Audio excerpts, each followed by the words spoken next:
नमस्कार विद्यार्थी मित्रांनो, मी माझ्या चॅनलमध्ये तुमचं स्वागत करतोय डेली जी.के. जी.एस. लेक्चर सिरीजमध्ये. तर आज आपण सामान्य ज्ञान व सामान्य विज्ञानाचे क्वेश्चन बघणार आहोत.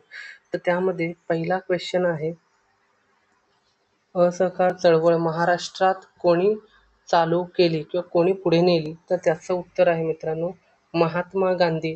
तर याबद्दल आपण थोडी माहिती घेणार आहोत. तर 1920 आणि 22 दरम्यान महात्मा गांधींच्या नेतृत्वात महाराष्ट्रात असहकार आंदोलन जोरकसपणे राबवण्यात आले. जालियनवाला बाग हत्याकांड आणि खिलाफत चळवळीच्या निषेधार्थ स्वदेशीचा स्वीकार केला. शाळा कॉलेजवर बहिष्कार, विदेशी कापडांची होळी आणि स्वराज्य स्थापन करण्याच्या उद्देशाने पहिले आंदोलन झाले होते किंवा आंदोलन केले होते.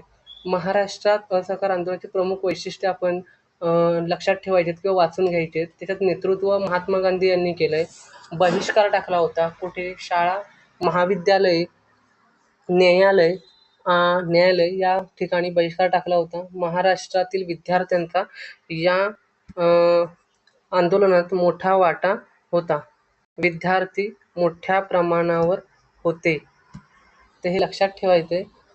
स्वदेशी चळवळ, विदेशी कापडांची होळी करण्यात आली व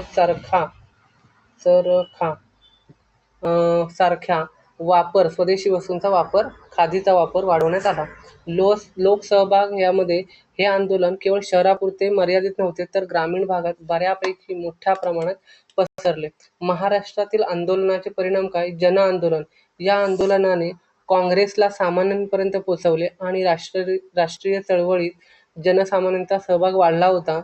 स्थगिती कधी झाली? तर फेब्रुवारी 1922 मध्ये चौरी चौरा या घटनेनंतर गांधीजींनी हे आंदोलन मागे घेतले.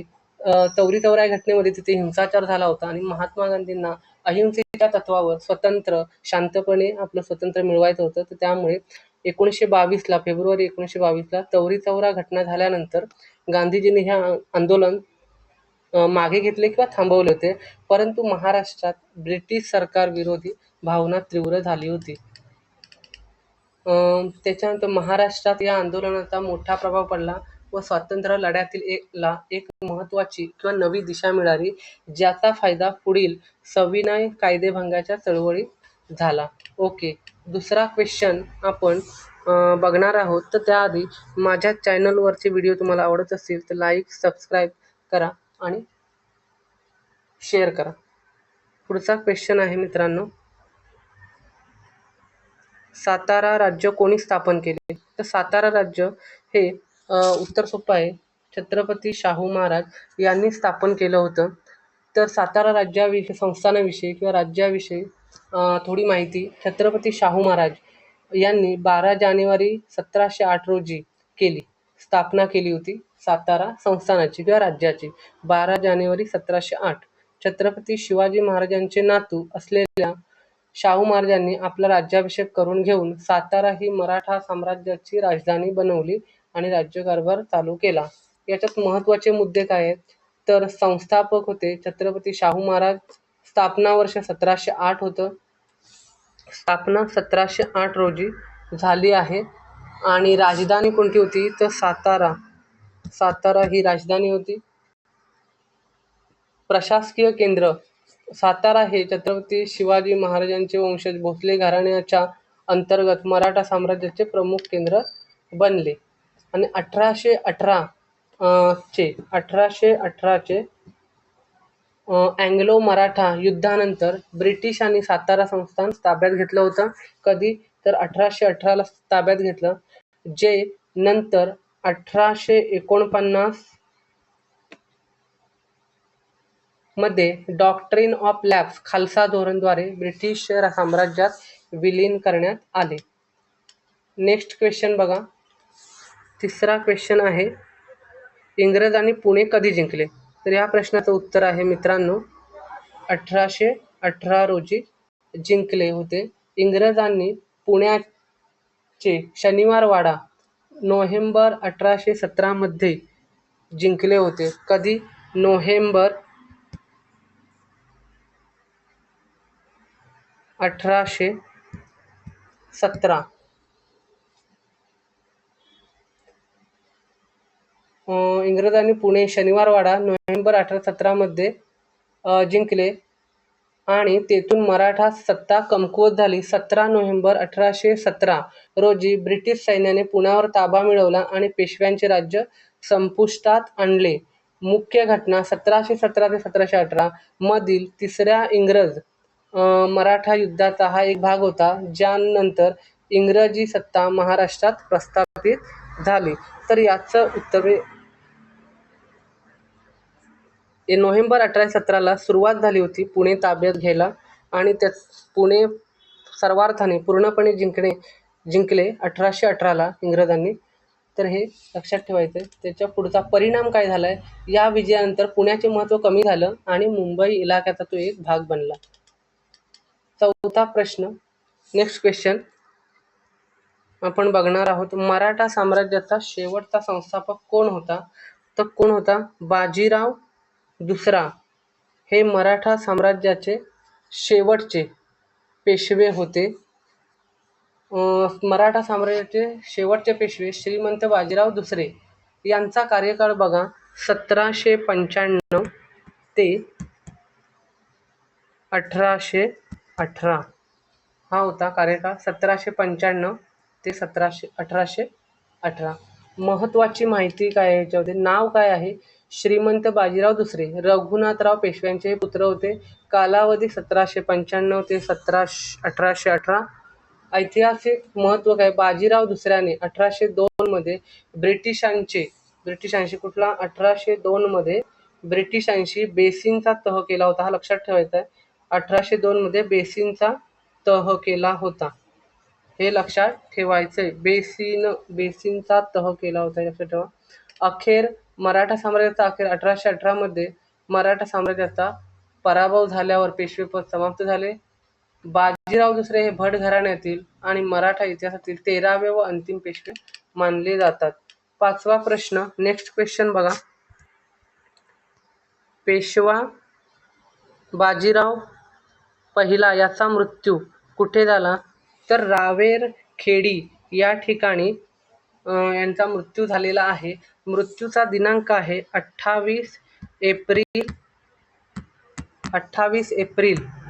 1740 मध्ये थोरले बाजीराव पेशवे यांचा मृत्यू झाला होता.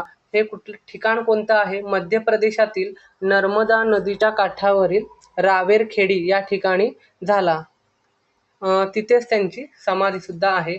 दिनांक 28 एप्रिल 1740, वय 39 वर्ष होतं फक्त त्यांचं.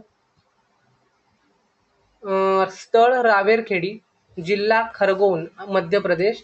समाधी रावेरखेडी येथे नर्मदा नदीच्या काठावर. सहावा क्वेश्चन, नेक्स्ट क्वेश्चन आहे.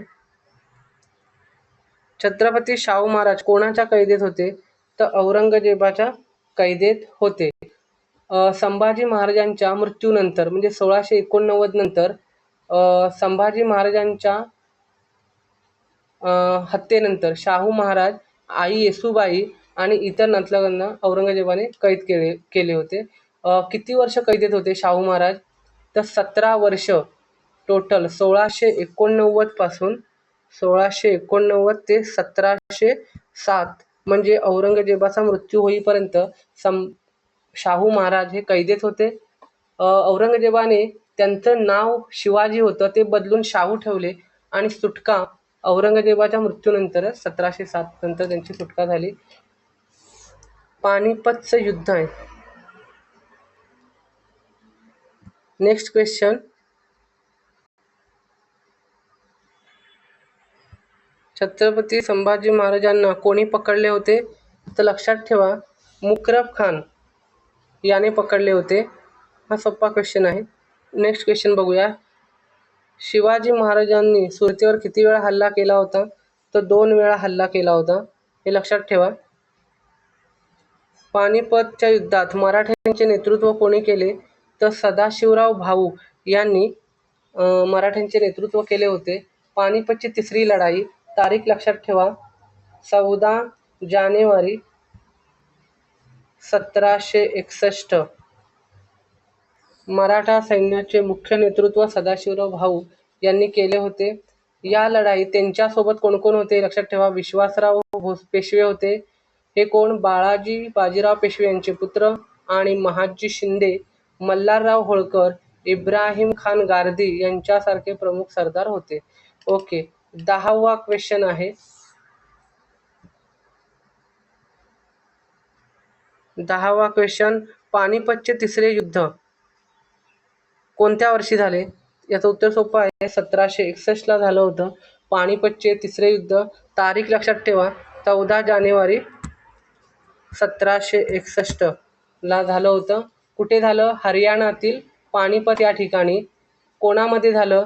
तर मराठा साम्राज्य आणि अफगाण आक्रमक होता अहमद शाह अब्दाली यांच्यात हा युद्ध झालं होतं. या युद्धात मराठ्यांचा पराभव झाला आणि मोठा फटका बसला. दिनांक लक्षात ठेवायचा आहे, 14 जानेवारी 1761. स्थान कुठलं आहे? ठिकाण पानिपत, हरियाणा. कोणामध्ये झालंय? तर मराठा साम्राज्य सदाशिवराव भाऊ विश्वासराव पेशवे विरुद्ध अहमद शाह अब्दाली किंवा अफगाण किंवा दुराणी साम्राज्य यांच्यात झालं होतं. परिणाम मराठ्यांचा पराभव, अफाट मनुष्यहानी, खूप लोक यामध्ये मारले गेले होते आणि हे युद्ध भारताच्या इतिहासातील सर्वात निर्णायक लढायांपैकी एक मानले जाते. पुढचा क्वेश्चन बघणार आहोत. पहिला पेशवा कोण होता? तर पहिला पेशवा बालाजी विश्वनाथ हे होते पहिले पेशवे. मराठा साम्राज्याचे वंशपरंपरागत पेशवे बाळाजी विश्वनाथ भट. पण छत्रपती शिवाजी महाराज यांच्या अष्टप्रधान मंडळातील पहिले पेशवे कोण? तर मोरोपंत पिंगळे हे होते. बाळाजी विश्वनाथ भट यांची शाहू महाराजांनी 1713 मध्ये नियुक्ती केली होती. वंशपरंपरागत पहिले होते ते बाळाजी विश्वनाथ 1713 ते 1720. अष्टप्रधान मंडळातील पहिले पेशवे मोरोपंत त्रिंबक पिंगळे हे होते. ते भट घराण्यातील थोरले पहिले पेशवे बाळाजी विश्वनाथ ते पहिले बाजीराव पेशवे यांचे वडील होते. बाळाजी विश्वनाथ यांनी मराठा साम्राज्याला स्थिरता दिली आणि प्रशासकीय पाया रचला. पेशव्याची सुरुवात कोणी केली? तर त्याचंही उत्तर तेच आहे, बाळाजी विश्वनाथ यांनी पेशवाईची सुरुवात केली. हिंदवी स्वराज्य ही संकल्पना कोणाची? तर हे उत्तर आहे छत्रपती शिवाजी महाराज, महाराष्ट्राचे दैवत. त्यानंतर नेक्स्ट क्वेश्चन आहे, शिवाजी महाराजांनी सुरुवातीला कोणता किल्ला जिंकला? तर त्याचं नाव आहे तोरणा किल्ला. हे सोपं आहे खूप. पुढे आपण जाणार आहोत. शिवाजी महाराजांचे गुरु कोण होते? तर दादोजी कोंडदेव हे छत्रपती शिवाजी महाराजांचे गुरु होते. पुढे याची उत्तरे तुम्हाला 4थीच्या पुस्तकात भेटून जातील. हे खूप सोपे प्रश्न आहेत. अफजल खानाचा वध कुठे झाला? या प्रश्नाचं उत्तर सुद्धा खूप सोपं आहे. त्या प्रश्नाचं उत्तर आहे प्रतापगड येथे अफजल खानाचा वध झाला होता. छत्रपती शिवाजी महाराजांनी केला होता तो. पुरंदरचा तह 1665 मध्ये कोणामध्ये झाला? तर छत्रपती शिवाजी महाराज आणि मिर्झा राजे जयसिंग यांच्यामध्ये पुरंदरचा तह झाला होता. अष्टप्रधान मंडळामध्ये वित्तमंत्री कोण होता? तर याचं उत्तर आहे सुमंत हे वित्तमंत्री होते. तर छत्रपती शिवाजी महाराजांचा राज्याभिषेक हा 6 जून 1674 रोजी झाला होता. ही तारीख लक्षात ठेवायची. त्यावेळी त्यांनी अष्टप्रधान मंडळाची स्थापना केली आणि पहिले पेशवा म्हणजे पंतप्रधान हे मोरोपंत पिंगळे होते. शिवाजी महाराजांचे छत्रपती शिवाजी महाराजांचे अष्टप्रधान मंडळ पदांची नावे व व्यक्ती कोण होते हे लक्षात ठेवायचे थोड्या प्रमाणात. पेशवा, पंतप्रधान मोरो त्रिंबक पिंगळे. राज्याची जबाबदारी व प्रशासकीय प्रमुख अमात्य हे मुजुमदार म्हणून होते. रामचंद्र निळकंठ मुजुमदार अर्थमंत्री, जमा खर्च सांभाळणे. सचिव यांना सुरनीस असे म्हणतात. अण्णाजी दत्त होते राज्याचा पत्रव्यवहार व दप्तर सांभाळणे. मंत्री यांना वाकणीस असेही म्हणतात. दत्ताजी त्रिंबक महाराजांच्या खाजगी कारभाराची व सुरक्षेची जबाबदारी. सेनापती कोण होते? यांना सरनौबत असेही म्हणतात. ते हंबीरराव मोहिते लष्कर प्रमुख. सुबीर डबीर. रामचंद्र त्रिंबक परराष्ट्र व्यवहार मंत्री. न्यायाधीश निराजीरावजी न्यायदाय करणे आणि पंडितराव हे दान अध्यक्ष. रघुनाथ पंडितराव धार्मिक व्यवहार हा त्यांच्याकडे होता. महत्वाची वैशिष्ट्ये, या मंडळाला संस्कृत नावे देण्यात आली होती. पेशव्यांशिवाय इतर 7 प्रधान हे सेनापती किंवा प्रशासकीय जबाबदाऱ्या सांभाळत, परंतु सेनापती हा लष्करचा प्रमुख असे. हे मंडळचे छत्रपती शिवाजी महाराजांना जबाबदार होते. देवगिरीच्या नंतरचा नेक्स्ट क्वेश्चन आपण बघणार आहोत.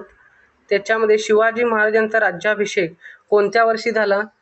याचं उत्तर खूप सोपं आहे. तर याचा राज्याभिषेक 1674 रोजी झाला होता. पुढचा क्वेश्चन आपण बघणार आहोत.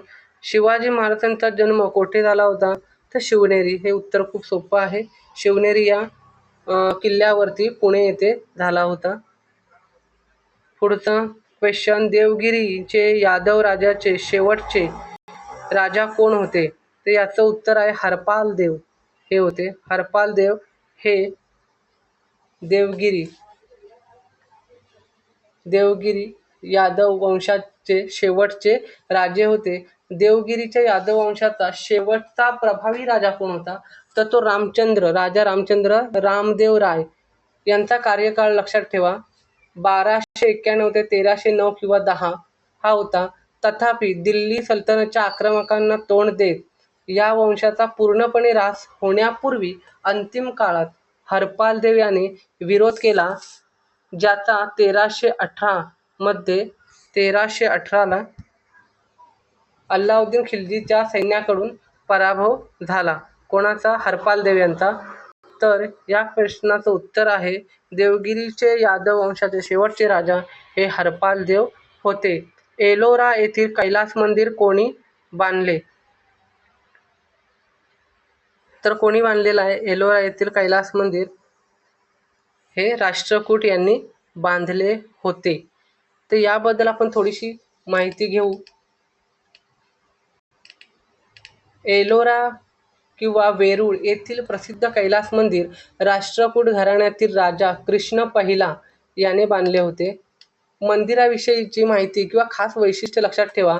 मंदिराचे बांधकाम हे 756 ते 773 च्या दरम्यान झाले, म्हणजेच 8व्या शतकात झाले. कलाकृती, हे मंदिर एकाच अखंड डोंगरातून मोनोलिथिक रॉक किंवा एकाच दगडातून वरून खाली अशा पद्धतीने कोरले गेलं. स्थान आहे, हे मंदिर महाराष्ट्रातील छत्रपती संभाजीनगर, पूर्वीचे औरंगाबाद जवळील वेरूळच्या लेणी एलोरा केव्ज 16 येथील स्थित आहे. समर्पण, हे भव्य मंदिर भगवान शंकरांना समर्पित आहे. हे जागतिक वारसा स्थळ सुद्धा म्हणून ओळखले जाते. युनेस्कोच्या वर्ल्ड हेरिटेज साईटमध्ये याचा समावेश आहे. तर हे लक्षात ठेवा. पुढील क्वेश्चन आहे, राष्ट्रकूटांचा प्रसिद्ध राजा कोण होता? राष्ट्रकूटांचा प्रसिद्ध राजा म्हटलं तर दंतीदुर्ग, कृष्ण पहिला आणि गोविंद तिसरा हे तिन्ही राजे प्रसिद्ध राजे होते. याचं उत्तर वरील सर्व असं येईल. तर या घराण्यातील राष्ट्रकूट घराण्यातील सर्वात प्रसिद्ध व कर्तबगार राजे अमोघवर्ष प्रथम हे मानले जातात. त्यांनी 64 वर्ष राज्य केले, हे लक्षात ठेवायचं आहे. अमोघवर्ष प्रथम यांनी 64 वर्ष राज्य केलं आणि कवी राजमार्ग ही कन्नड साहित्यकृती लिहिली. या व्यतिरिक्त दंतीदुर्ग संस्थापक आणि वेरूळचे कैलास मंदिर बांधणारे कृष्ण प्रथम हे अत्यंत महत्त्वाचे राजे आहेत. या राजांविषयी थोडीशी माहिती. दंतीदुर्ग हे राष्ट्रकूट राजवंशाचे संस्थापक.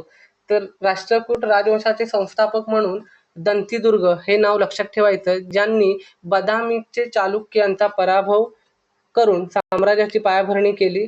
कृष्ण प्रथम त्यांनी चालुक्याची सत्ता नष्ट केली व वेरूळचे प्रसिद्ध कैलास मंदिर बांधले, जे स्थापत्य कलेचा उत्कृष्ट नमुना आहे.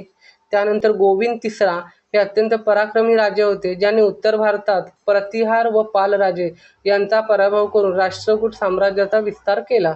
आणि अमोघवर्ष प्रथम हे या घराण्यातील सर्वात प्रसिद्ध राजे. तर सर्वात प्रसिद्ध राजे राष्ट्रकूट घराण्यातील कोण होते? तर अमोघवर्ष होते, असं उत्तर येईल त्याचं. त्यांनी मान्यखेत ही नवीन राजधानी वसवली. ते कला आणि साहित्याचे मोठे आश्रयदाते होते. 24वा क्वेश्चन बघणार आहोत आपण. 24वा क्वेश्चन आहे, गाथा सप्तशती याचे ग्रंथकार किंवा रचनाकार कोण किंवा हा ग्रंथ कोणी लिहिला? तर राजा हाल यांनी हा ग्रंथ लिहिला होता. याचे गाथा सप्तशती यातला गाहा सप्तसई हा सातवाहन राजा याने ख्रिस्तपूर्व, त्याचंच नाही, गाथा सप्तशती याचं नाव गाहा सप्तसई हे सुद्धा आहे. हा सातवाहन राजा हाल याने ख्रिस्तपूर्व पहिल्या दुसऱ्या शतकात संकलित केलेला महाराष्ट्रातील प्राचीन प्राकृत भाषेतील शृंगार प्रधान लोकगीतांचा 700 गाथांचा संग्रह. हा ग्रंथ गोदावरी खोऱ्यातील ग्रामीण जीवनाचे, स्त्री पुरुषांच्या प्रेम भावनांचे व संस्कृतीचे प्रभावी चित्रण करतो. गाथा सप्तशतीबद्दल महत्त्वाची माहिती. मूळ नाव आहे या ग्रंथाचं हे गाहा गाहा गाहा सप्तसई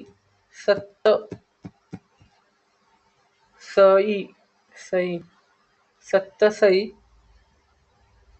किंवा गाहा गाहा कोस असं सुद्धा म्हटलं जातं. लेखक संकलन सातवाहन राजा हाल. भाषा महाराष्ट्री प्राकृत.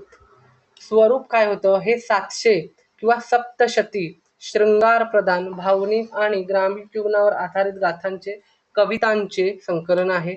महत्त्व काय? हा ग्रंथ प्राचीन महाराष्ट्राच्या सामाजिक, सांस्कृतिक आणि भाषिक स्थितीचा एक अमूल्य दस्तऐवज मानला जातो. विषय काय आहे? यात मुख्यत्वे करून स्त्री पुरुष प्रेम, निसर्ग, ग्रामीण जीवन, मानवी भावनांचे चित्रण यात आढळते. ग्रंथाची वैशिष्ट्ये थोडक्यात आपण बघू. गाथा सप्तशती हा केवळ एका राजाची रचना नाही, तर तो तत्कालीन सातवाहन काळातील कवींच्या कवितांचा संग्रह. हाल राजाने 1 कोटी गाथांमधून उत्कृष्ट 700 गाथा निवडल्याचा उल्लेख ग्रंथात आढळतो. हा ग्रंथ मराठी भाषेच्या उगमाचा आणि जुन्या प्राकृत परंपरेचा पाया मानला जातो. पुढचा आणि लास्ट क्वेश्चन आपण बघणार आहोत, पण त्यापूर्वी गाथा सप्तशती हे प्रेम कवितेचा ग्रंथ आहे आणि दुर्गा सप्तशती हे देवीचे स्तोत्र आहे. हे दोन्ही भिन्न आहेत. गाथा सप्तशती प्रेम कविता, तर दुर्गा सप्तशती हे देवीचे स्तोत्र. हे दोन पूर्णपणे भिन्न आहेत.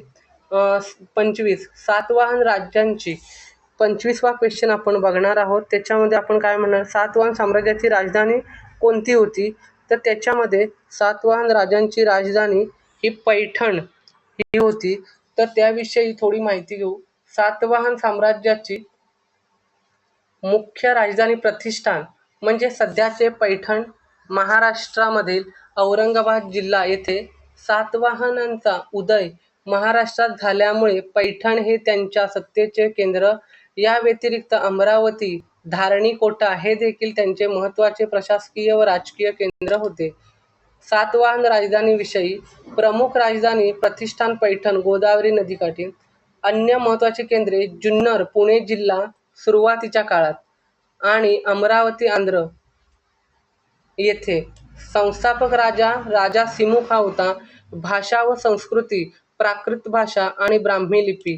पैठण हे प्राचीन काळातील एक मोठे व्यापारी व सांस्कृतिक केंद्र म्हणून प्रसिद्ध होते. कोण? पैठण हे प्राचीन काळात एक मोठे व्यापारी व सांस्कृतिक केंद्र म्हणून प्रसिद्ध होते, जिथून सातवाहन राजांनी आपले साम्राज्य चालवले होते. तर अशा प्रकारे हे 25 क्वेश्चन आपण बघितलेले आहेत. तर अशा प्रकारची माहिती तुम्हाला आवडत असेल, प्रश्न उत्तर तुम्हाला रोजचे डेली पाहिजे असतील तर तुम्ही माझे चॅनल लाईक, सबस्क्राईब आणि शेअर करा विसरू नका. Thank you very much.